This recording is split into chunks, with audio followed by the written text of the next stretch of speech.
What's happening, everyone? My name is Pardon My Presence, and you are listening to the Pardon My Presence YouTube channel, a channel where I address common issues from a unique point of view. It's also a place where I pardon a space for critical thought and analysis in today's society, where well-informed, logical assessments are slowly becoming taboo. We're alright, yeah. We're alright, yeah. We're alright, yeah. I see you in the front, we're alright, yeah. I see you in the back, we're alright, yeah. I see you on the sides, we're alright, yeah. I see you with your drink, we're alright, yeah. We're alright, yeah. We're alright, yeah. I see you everywhere, we're alright, yeah. I see you in the square, alright, yeah. Let's get it on down, we're alright, yeah. Talk about American politics, yeah. We're alright, yeah. October 28th to the 24th. We all gonna get it down. What you waiting for? We're alright, y'all. We're alright, y'all. Yo, what's going on? What's going on, Pardon My Presence? Let's get right into American politics this week in review, and the week is October 18th to the 24th. There's things I want to address in this particular video. That is the Diddy and the Charlemagne interview that occurred on Revolt. And then lastly, I want to go into the whole debate, the final debate between Joe Biden and Donald Trump, and my thoughts on that particular debate. So let's get right into it. First, let's get right into Diddy. Let's get right into the interview between Diddy and Charlemagne. So the first thing I want to say about this interview between Diddy and Charlemagne is the fact that it wasn't lost on me that Diddy wanted to stun on people in regards to his property and his ocean view. Because the first scene is both of them looking out to the ocean. And if you remember the old Bad Boy albums back in the 90s and the early 2000s, used to have skits and, intros where Diddy used to talk a lot of big shit, talking about how, he motivates people, how he's making money and how you aren't making money and how he's building with people. And then there's this part where he tells Charlemagne that he couldn't do this with no one else but him, and how he can't see anyone else doing this, and how you're big, and how you're the only one who could do things in regards to politics and journalism, and I respect you, blah blah blah. And then he has the afro pick in his hair, and then they walk to the seated area to have the actual interview. So what was the point of that whole intro where they're looking out to the ocean, other than to stun on people to say, hey, look at my opulence, look at all the riches that I have. So it's pretty interesting to see how that was the first scene to this entire interview that's supposed to be about politics, that's supposed to be about black people and how black people could be served better by this country. So they're setting up this scenario where Diddy's supposed to be the man of the people. Meanwhile, look where he's living, look how isolated he is, talking about a race war. But we'll get into that. Let's continue. So as I sit down, the first red flag that pops up for me is Diddy's demeanor. He's hunched over, he's glossy-eyed, he can't get out a full sentence without taking a deep breath. He can't say 5 words without breathing and gasping for air. Has Diddy been drinking? Has he been off the coconut Ciroc? What's going on?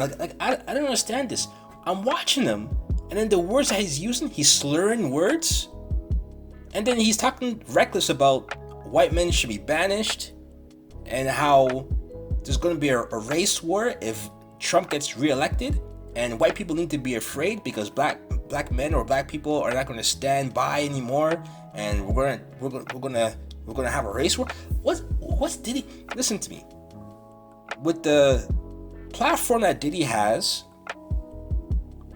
with the reputation that Diddy has, the stature of Sean Combs, for him to have this type of messaging, it's reckless, it's irresponsible. A couple of other quotes that Diddy says in this interview that has me believing that he is completely drunk and shit-faced in this interview. There's a point where they're discussing a potential backlash and a potential race war, and Diddy says that if they buck, we're going to eat their arms off. What is he saying? And it's creating chaos, if you ask me, because I'm listening to this interview, and at first when I heard the clip, I thought he was approaching it from the standpoint that if Biden wins, the Proud Boys and all the white militia people and all these guys, all these white guys, crazy white guys with guns from middle America are going to rise up and they're going to start shooting, and they're not going to allow Joe Biden to take power.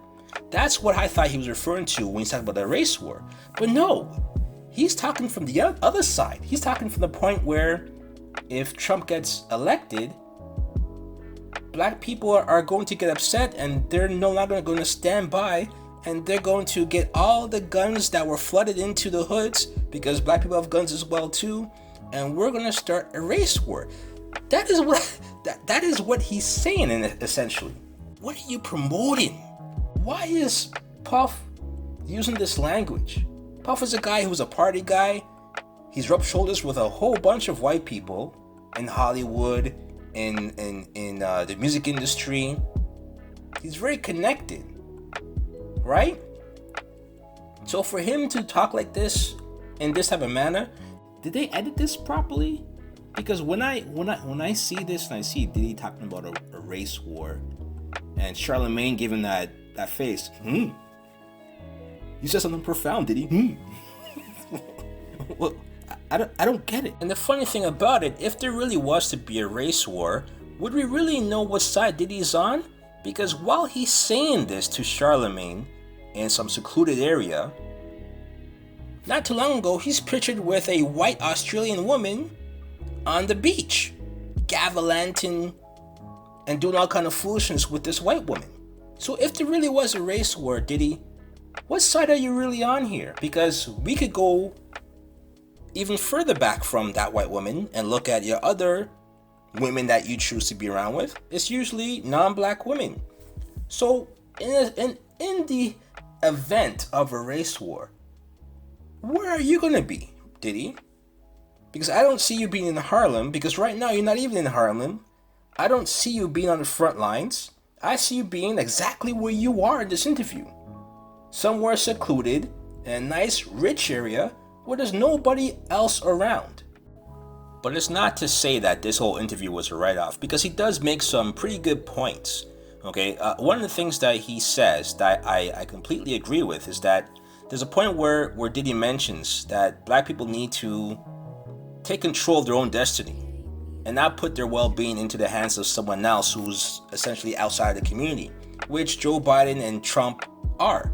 They're outside the community. They have no connection to Black America. They have no connection to what's happening in their cities. He has no connection, or they don't have any understanding of what people on a day-to-day basis have to deal with when they're living in those areas, whether it's poverty, whether it's the housing issues, the environmental issues, whether it's issues in regards to employment and lack of jobs and lack of opportunity and lack of capital, so on and so forth. So there's a lot of things that these two politicians will never be able to tackle or solve because they have no idea that it's a problem.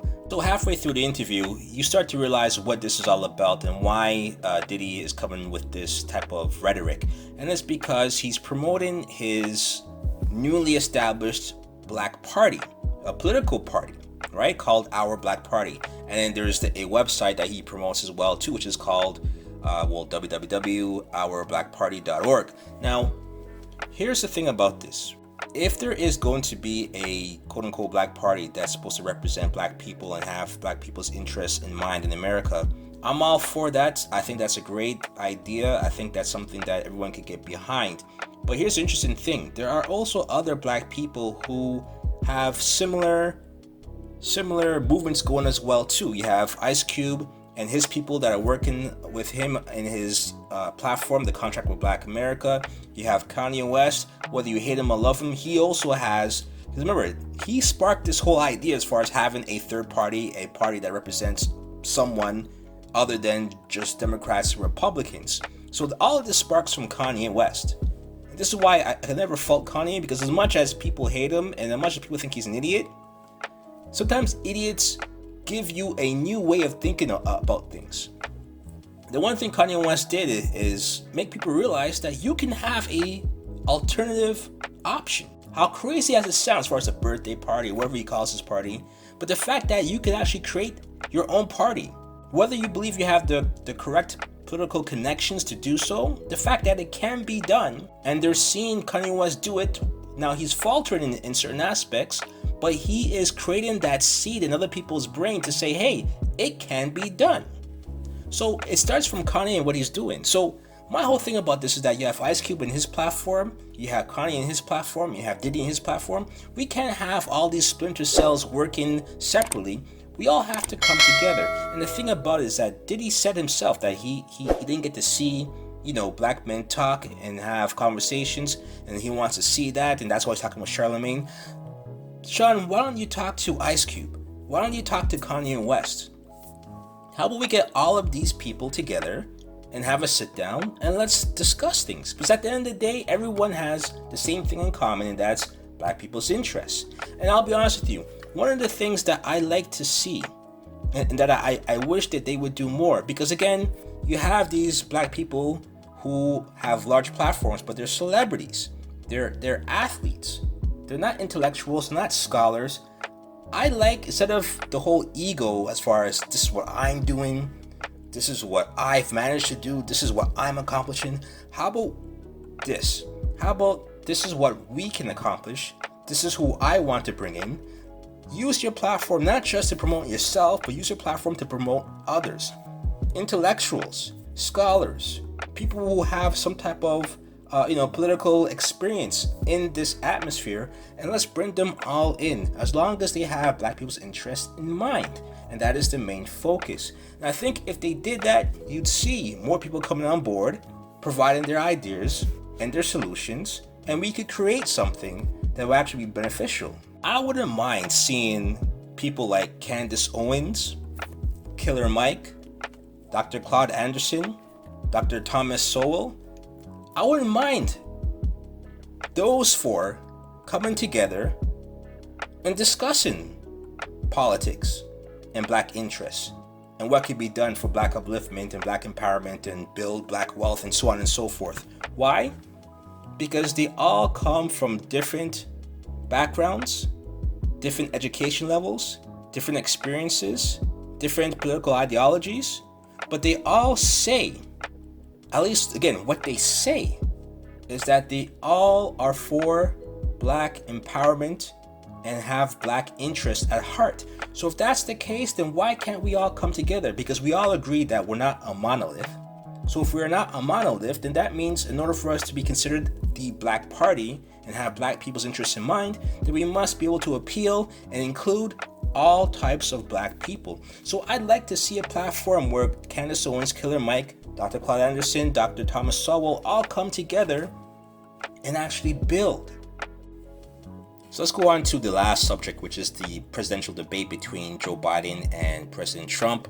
The final debate, and this debate was a lot better as far as them being able to address multiple issues within the country. But I did say previously that it would be best if they had a black woman to be the moderator, because the black woman would keep them in check. Trump wouldn't talk over a black woman, and Joe Biden would definitely be held to the fire if they were to ask any questions in regards to the things that he's doing on his end as far as being held accountable. And lo and behold, Kristen Welker did a great job as far as being a moderator. I felt she was fair, to the point where even Donald Trump at one point in the debate commended her as far as how she's approached this debate and how she's being fair. Now, I'm pretty sure, for those who know Donald Trump and knows how he operates around beautiful women, I'm pretty sure he said those things. He was more considerate of her because she is better looking than the previous moderators. Okay, because that's how Donald Trump operates, right? It does help that they were able to mute the other person's mic so that each candidate would have a clear opportunity to discuss whatever they want to discuss, or even respond to different allegations or accusations by the other candidate, and not be interrupted. So I think that was a good idea as well too. They should probably do that for all of debates going forward. But again, I believe that she held her own and she did a really good job. Now, if we get into the details of the debate, there wasn't really an obvious winner, which by default makes President Trump the winner. Why? Because he is the incumbent. he really has, if you ask me, nothing to lose or nothing to gain. It's really all about Joe Biden and what he could bring to the table. And a couple of points that Trump was able to make that I don't think Joe Biden was able to address properly, or in the way that people who were on the fence would want him to address. And that's the issue with the cages in regards to illegal immigrants, or I guess illegal aliens. Joe Biden mentioned the fact that the Trump administration didn't really treat illegal aliens properly or fairly, and they separated the children from those parents and shipped those parents off. Now children can't even find their parents and they're orphans. But then Trump also mentioned in turn that he's just working with what he had, and that it was the Obama administration, in which Joe Biden was the vice president, so he was a part of it. It was the Obama administration that actually built the cages. So that is a point that he did not dispute, or he could not dispute, because it's true. The Obama administration did build those cages. And what did they build them for?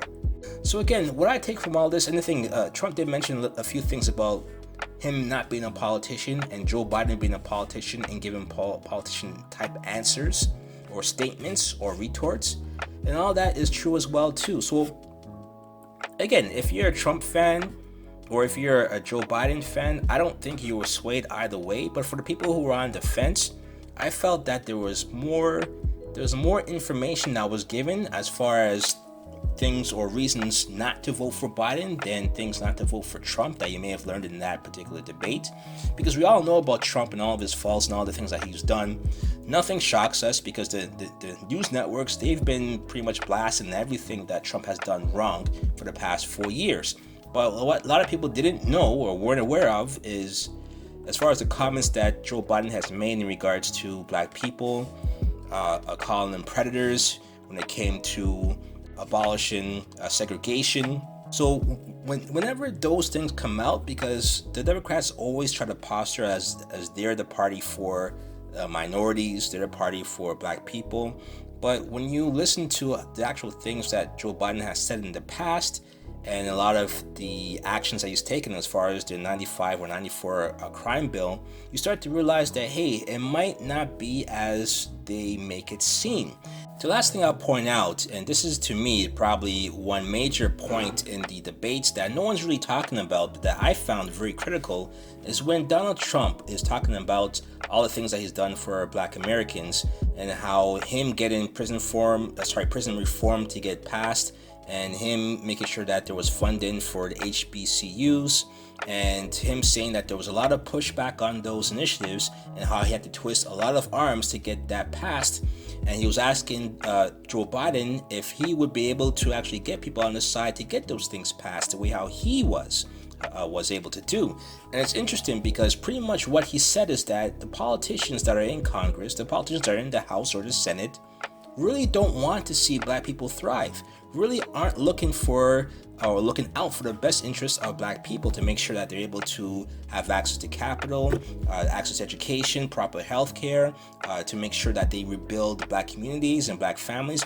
It didn't seem, based on what he said, it doesn't seem that politicians are willing to do that, and that will be coming from both sides. And I said this already, in order for anything to get passed that's supposed to be for the benefit of black people, as far as laws, as far as bills, it's going to take people from both sides to vote for these things to pass it through. And if they aren't willing to do that, or if they don't want things to be passed in a way that's going to be helpful towards black people, then nothing's going to get done, or nothing as far as anything substantial is going to get done for black people in America. So it was interesting that Donald Trump kind of gave a viewpoint as to what's actually happening behind closed doors within these political circles and how they really don't want to assist black people. So I'm actually interested to find out how he twisted those people's arms and what deals he cut for them. That would be nice to know. That would be interesting to find out. Joe Biden should have asked that question, right? But again, these are the things that people aren't privy to. These are the things that has to make you wonder, because for as long as America has been around, they've always found a way to bring black people down within America. They've always found a way to keep the bottom at the bottom. Well, that's my week in review for the 18th to the 24th of October. We have 2 more weeks left. We have a review on the 31st, which will be the last one before the election. Then another one on the 7th, which will be the recap for the results of the election. Hopefully the world won't come to an end. Hopefully I have access to my laptop and Wi-Fi. And hopefully there's no race war that's being waged between Diddy on one end and the Proud Boys on the other end, or no civil war that goes on. At the end of the day, this is politics. We want to talk about this. We want to use our platform wisely. We want to educate. We want to make sure that people are well informed. So this is the whole purpose of me doing this. I hope you enjoyed this video. Like, comment, subscribe. If you agree or disagree, let me know in the comment section. But until next time, pardon my presence. Peace.